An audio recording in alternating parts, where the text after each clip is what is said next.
tasvika mugomo raSt John ravaikwira vachinamata. Vainamatwa minamato yakawanda, ndipo patasvika pasera taona mabvi vaigwadama St John. Tasvika netsoka dzake tadziona mugomo, dzakasaramo mugomo. Musazoita zvekuudzwa, tazvionera pavhidhiyo ipapo vatenda.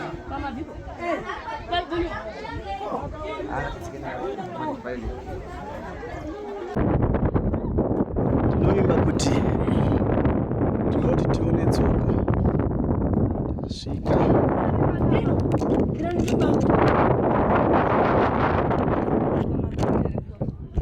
tsoka tisati tadziona, tiratidzira.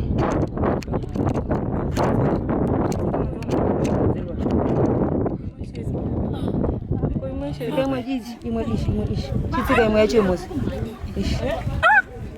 Saka kutinda mutombo. Koma apera.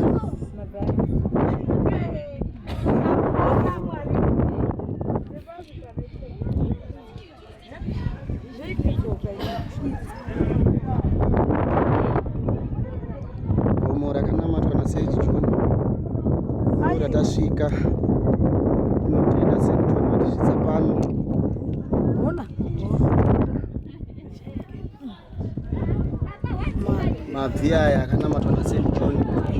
Zviuru nezviuru zveminamato. Ndo pakanga paine mabvi aSt John, ndo paari nhasi muri kuona.